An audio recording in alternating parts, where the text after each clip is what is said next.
The ship was dead in the water, and experts were stumped, until the Admiral brought in a veteran who changed everything. The USS Charleston sat motionless in the harbor like a sleeping giant, her massive hull cutting an imposing silhouette against the gray morning sky. But appearances were deceiving. What looked like a proud warship at rest was actually a multi-billion-dollar problem that had the Navy's top engineers scratching their heads in frustration. Captain Sarah Martinez stood on the bridge, watching yet another team of specialists board her vessel. In the past 3 weeks, she had welcomed aboard electrical engineers, software programmers, systems analysts, and even a team from the manufacturer's corporate headquarters. Each group arrived with confidence and left with confused expressions and lengthy reports that essentially said the same thing. They had no idea what was wrong. The Charleston was the Navy's newest guided missile destroyer, packed with cutting-edge technology that was supposed to make her one of the most advanced warships ever built. Her radar systems could track hundreds of targets simultaneously. Her computers could process battle scenarios in milliseconds, and her weapons systems were accurate enough to hit a target the size of a basketball from 20 miles away. At least, they were supposed to do all of these things. 3 weeks ago, during what should have been a routine systems test, everything had gone wrong. The ship's main computer network had simply stopped working. Not crashed, not malfunctioned, just stopped. Every screen went dark, every system became unresponsive, and the Charleston was instantly transformed from a high-tech marvel into an expensive piece of floating metal. The first team of technicians had been confident they could fix the problem quickly. They ran diagnostics, checked connections, and even replaced several major components. Nothing worked. The second team tried a different approach, focusing on the software instead of the hardware. They spent days rewriting code and installing updates. Still nothing. Dr. James Chen, the Navy's chief technology officer, had personally flown in from Washington to oversee the investigation. He was a brilliant man who had helped design many of the Charleston systems, but even he was baffled. He had spent hours studying the ship's technical manuals and consulting with the original design team, but every solution they tried failed. The pressure was mounting from all directions. The Charleston was scheduled to deploy in 2 weeks as part of a critical mission in the Pacific. Her sister ships in the fleet were counting on her advanced capabilities, and the Navy had already committed to international partners that she would be ready. More importantly, the Charleston represented a new generation of warships, and if they couldn't solve this problem, it could affect the entire program. Commander Robert Hayes, the ship's executive officer, had been working around the clock with his crew to support the various repair teams. They had checked and rechecked every system manually, looking for any clue that might help. The crew was frustrated, too. These were skilled sailors who took pride in their ship, and being dead in the water was embarrassing and demoralizing.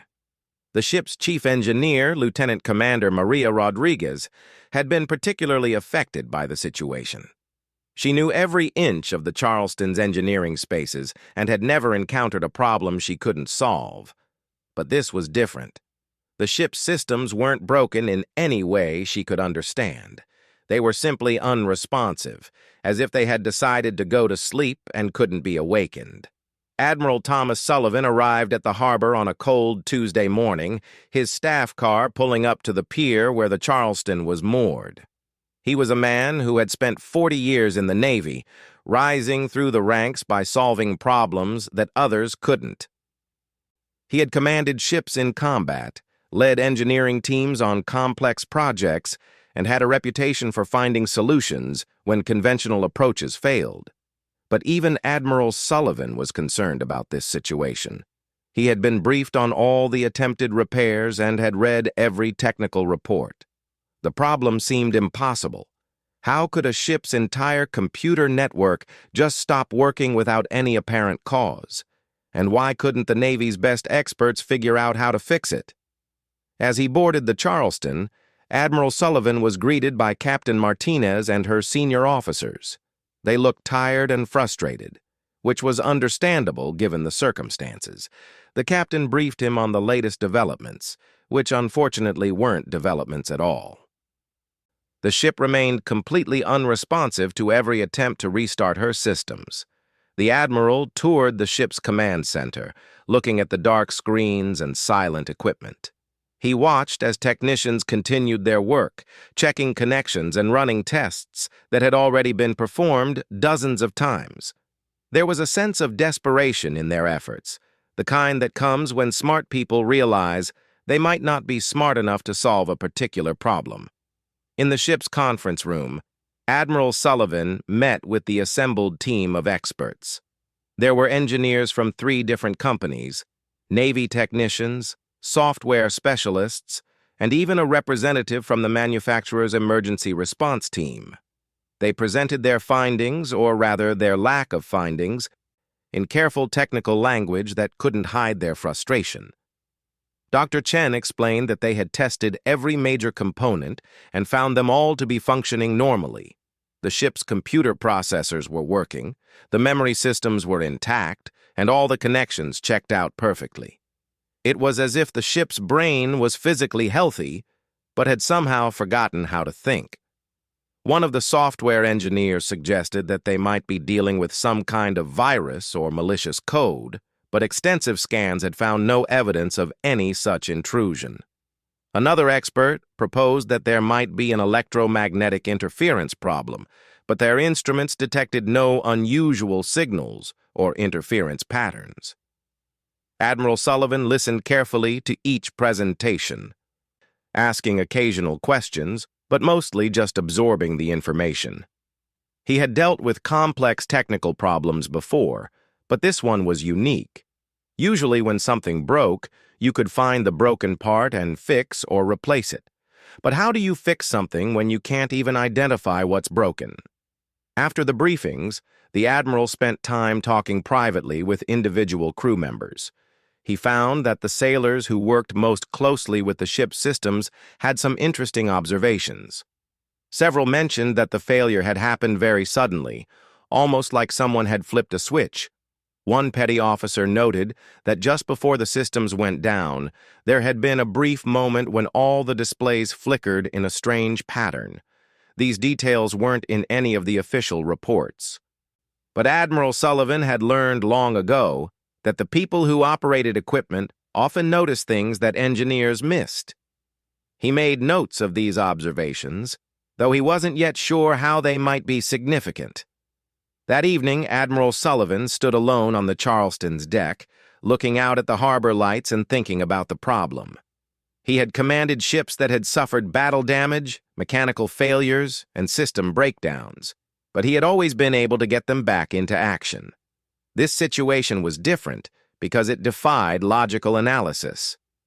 The next morning brought another day of fruitless testing and analysis. The team tried new approaches, consulted additional experts by video conference, and even considered some unconventional theories. Nothing worked. The Charleston remained as unresponsive as ever, her sophisticated systems locked in some kind of electronic hibernation. Captain Martinez found Admiral Sullivan in the ship's library that afternoon, reading through old maintenance manuals and technical documents. She was surprised to see him studying materials that seemed outdated compared to the ship's modern systems. When she asked about his approach, the Admiral smiled and said he was looking for ideas that might have been forgotten in the rush to embrace new technology. As the day ended, Admiral Sullivan made a decision that surprised everyone. Instead of bringing in more high-tech experts or ordering more sophisticated diagnostic equipment, he picked up his phone and made a call to someone who most people thought was long past his usefulness. The person on the other end of the line had been retired for 10 years and was old enough to be the grandfather of most of the Charleston's crew. But Admiral Sullivan remembered stories about this man, stories about impossible problems solved through experience and intuition rather than computer analysis and engineering degrees. If conventional expertise couldn't solve this problem, maybe it was time to try something unconventional. The old sailor had agreed to come, though he warned that he wasn't sure he could help with such a modern ship. As Admiral Sullivan prepared for bed that night, he felt a mixture of hope and uncertainty. Tomorrow would bring either a breakthrough or another disappointment, but at least they were going to try something different. Sometimes, he reflected, the newest problems required the oldest solutions. The Charleston continued her silent vigil in the harbor, waiting for someone to wake her from her mysterious slumber. Somewhere in her electronic mind, the answer was hidden, waiting for the right person to ask the right question. Tomorrow, that person might finally arrive. The ship was dead in the water, and experts were stumped, until the Admiral brought in a veteran who changed everything. Chief Petty Officer William Bill Morrison stepped off the taxi at the harbor entrance, carrying a small duffel bag and wearing civilian clothes that had seen better days.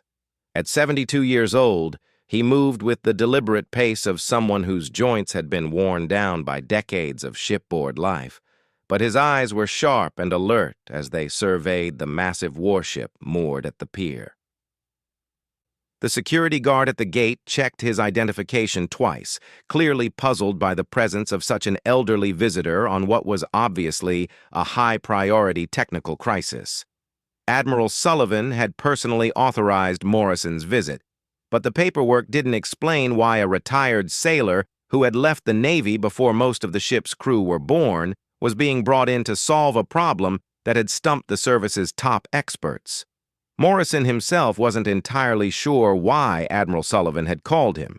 They had served together briefly 25 years ago, when Morrison was a master chief and Sullivan was a young lieutenant commander.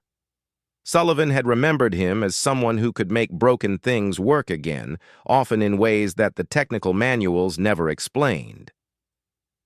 But that was back when ships still had mechanical systems that you could fix with tools and intuition. As Morrison walked toward the Charleston, he was struck by how different modern warships looked from the vessels he had served on during his 30-year career. This ship was sleek and angular, covered with mysterious panels and equipment that he couldn't even identify. It looked more like something from a science fiction movie than the oil-stained, rust-streaked destroyers he had known and loved. Admiral Sullivan met him at the gangway, and Morrison was surprised by how much the officer had aged since their last meeting. The pressure of solving this crisis was clearly taking its toll. After a brief greeting, Sullivan led him aboard the ship and began explaining the situation in more detail than had been possible over the phone. Captain Martinez joined them in her cabin for a more thorough briefing. She spread out technical diagrams and computer printouts on her table, showing Morrison the ship's complex systems and explaining what had been tried so far. Morrison listened politely, but he found himself looking past the high-tech documentation toward the ship herself, trying to understand her personality the way he had always done with vessels he was asked to repair. Dr. Chen and the other experts were initially skeptical about Morrison's presence. They had spent weeks applying sophisticated diagnostic techniques and complex theoretical approaches to the problem. What could an elderly ex-sailor with no college education and no experience with modern computer systems possibly contribute? Some of them barely concealed their irritation at what seemed like a waste of time. Morrison was aware of their skepticism, but he didn't let it bother him. He had encountered similar attitudes throughout his career, especially from young engineers who believed that formal education was more valuable than practical experience.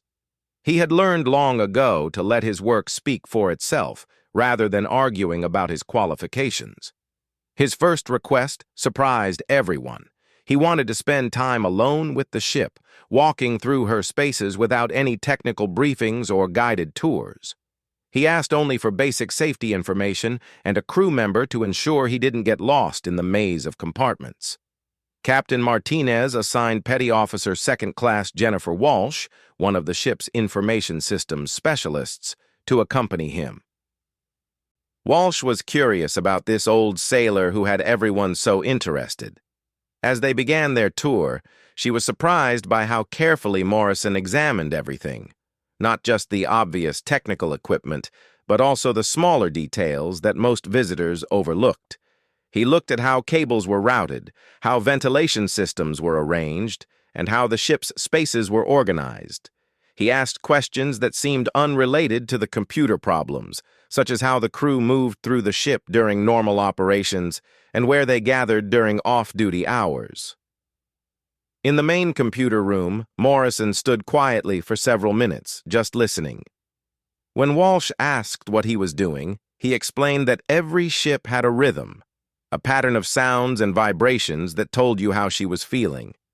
This ship was too quiet, he said, like a person holding their breath. The normal hum of electronic equipment was absent, replaced by an unnatural silence that felt wrong.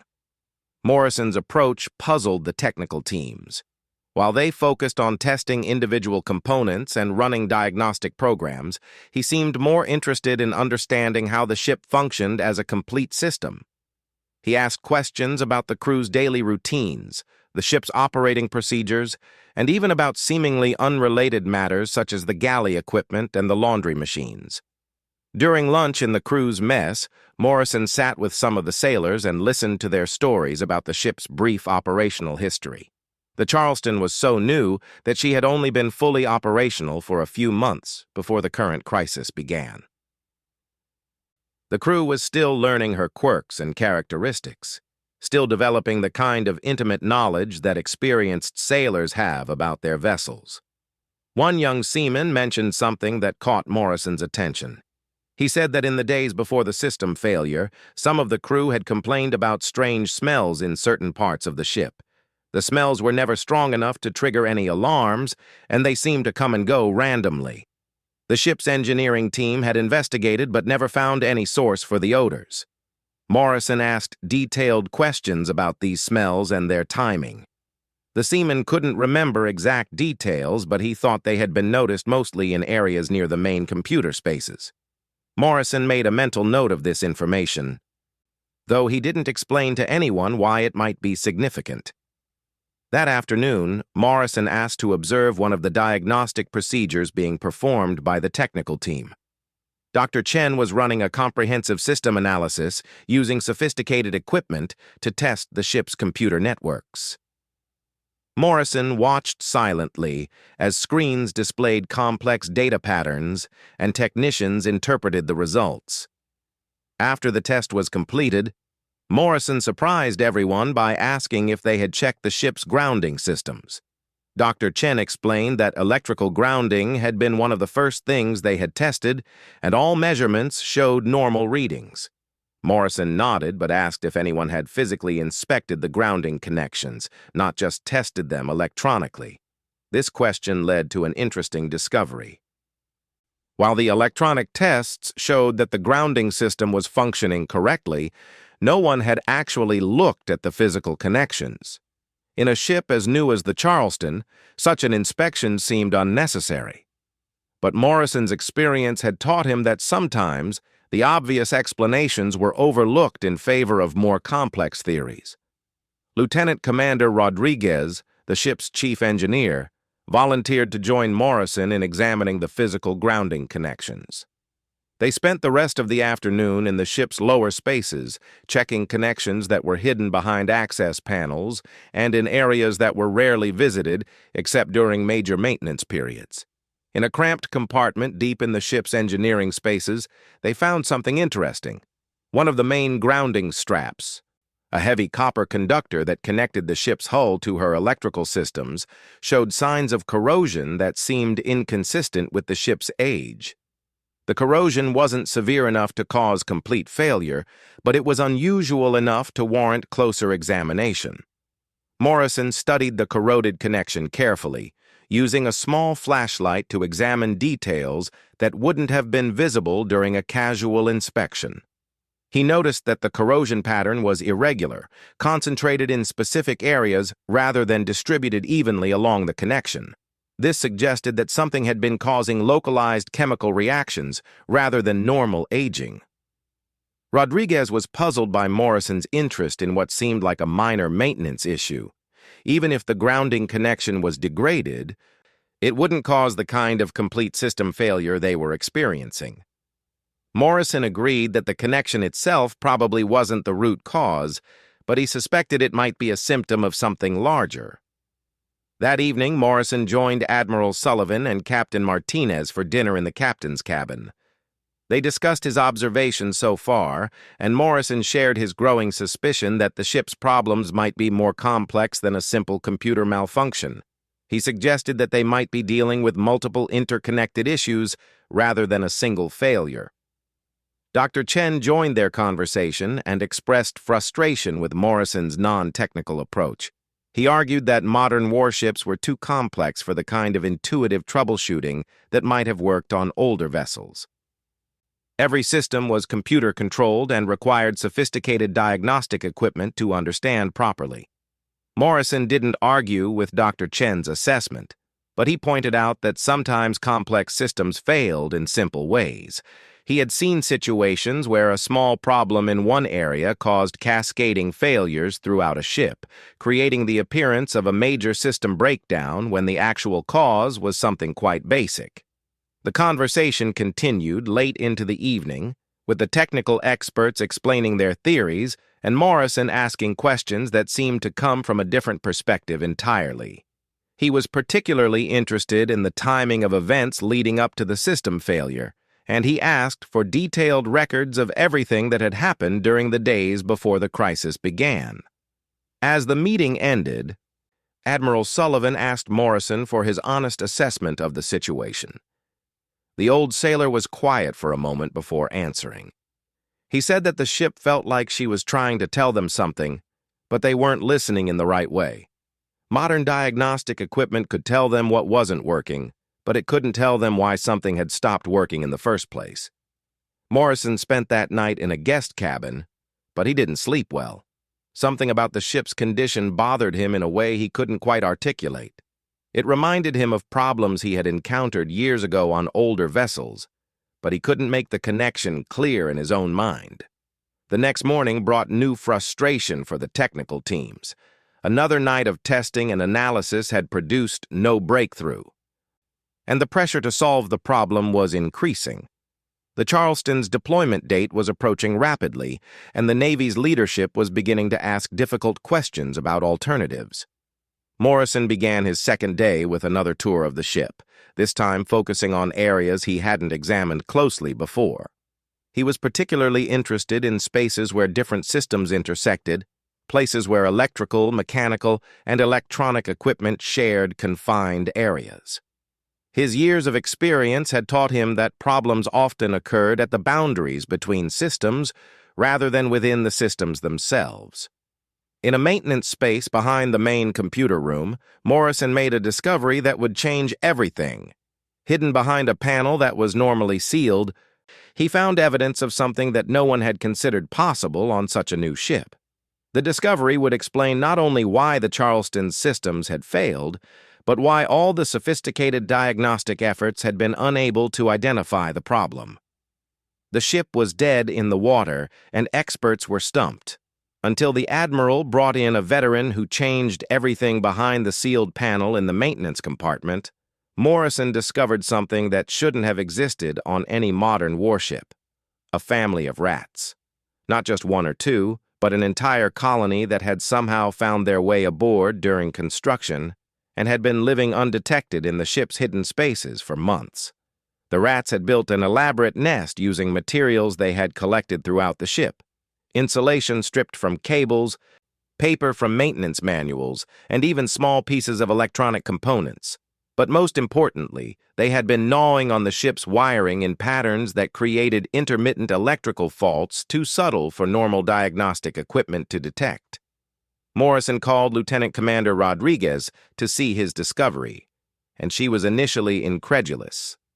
How could rats survive on a ship that had been thoroughly inspected and tested?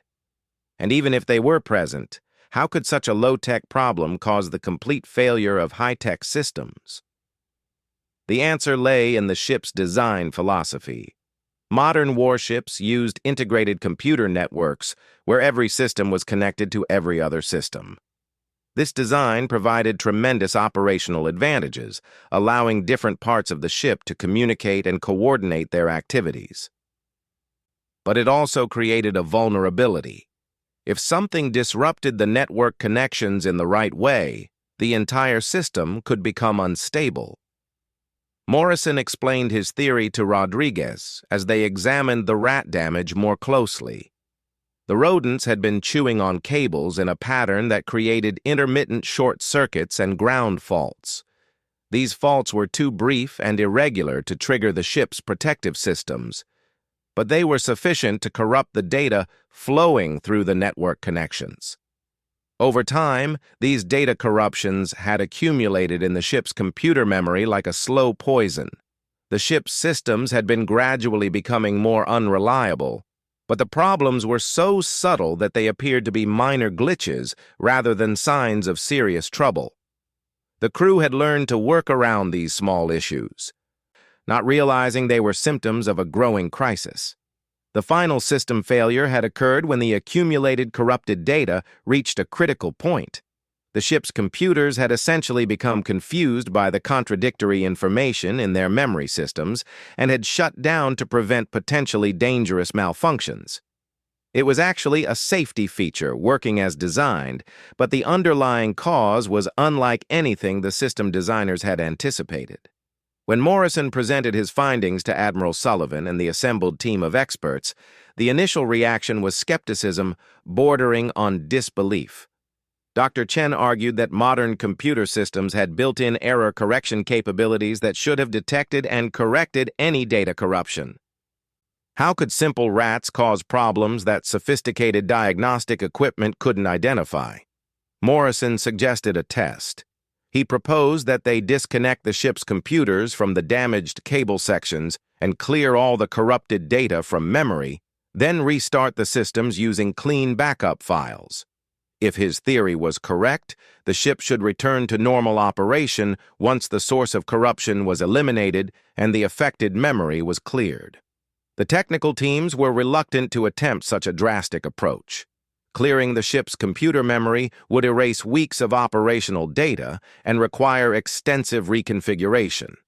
If Morrison's theory was wrong, they might make the situation worse or even damage systems that were currently undamaged. Admiral Sullivan faced a difficult decision. The conventional repair efforts had failed completely, and time was running out. The Charleston needed to be operational within days, and no one had any better ideas. After consulting with Captain Martinez and considering the risks, he authorized Morrison's approach. The repair process took 18 hours and required the coordinated efforts of the ship's entire technical team. First, they had to locate and replace all the damaged cables, a task that was complicated by the rats' unpredictable gnawing patterns. Some damage was obvious, but other affected cables looked normal until they were tested under magnification. While the electrical repairs were underway, other team members worked on clearing the ship's computer memory and preparing clean software installations. This process was more complex than anyone had anticipated because the corruption had spread through multiple interconnected systems. Every computer network had to be cleaned individually and then carefully reconnected to ensure no corrupted data remained. Morrison worked alongside the younger technicians, his decades of experience helping to identify problems that might have been overlooked. He showed them how to trace cable runs through the ship's complex internal structure and how to test connections in ways that would reveal intermittent faults rather than just obvious failures. During the repair process, they discovered the full extent of the rat infestation. The colony had been much larger and more widespread than initially apparent, with nests and damage in dozens of locations throughout the ship. The rodents had been incredibly resourceful, finding food sources and water supplies that the ship's designers never imagined would be accessible. The most surprising discovery was that the rats had apparently been aboard since the ship's construction. Evidence suggested they had entered the vessel while she was still in the shipyard and had established their colony in the hidden spaces between decks and behind equipment panels. They had lived undetected through all of the ship's sea trials and initial operations, slowly causing damage that accumulated over time. Dr. Chen was forced to admit that Morrison's diagnosis made sense from an engineering perspective. The ship's integrated computer architecture, which was supposed to be one of her greatest strengths, had actually made her vulnerable to this type of subtle, persistent interference. The very sophistication of her systems had made them blind to a threat that was fundamentally simple. As the repairs neared completion, tension aboard the Charleston was palpable. Everyone involved understood that if this approach failed, there might not be time for another attempt before the ship's scheduled deployment. The crew had worked around the clock to support the repair effort, and they were exhausted but hopeful. The moment of truth came at dawn on Morrison's third day aboard the ship. With all repairs completed and all systems cleaned and reconfigured, Captain Martinez gave the order to restart the Charleston's main computer networks. Admiral Sullivan, Dr. Chen, and the entire technical team gathered in the ship's command center to witness the attempt. For several minutes, nothing happened. Screens remained dark, and systems stayed silent. Some of the observers began to exchange worried glances, wondering if they had somehow made the situation worse. But Morrison remained calm, explaining that complex systems needed time to initialize properly after such extensive repairs. Gradually, displays began to flicker to life throughout the command center. Status lights changed from red to amber to green as system after system came back online. The ship's computers began their startup sequences, running diagnostic checks and establishing network connections that had been broken for weeks. Lieutenant Commander Rodriguez was the first to confirm that her engineering systems were responding normally. One by one, other department heads reported that their equipment was functioning properly.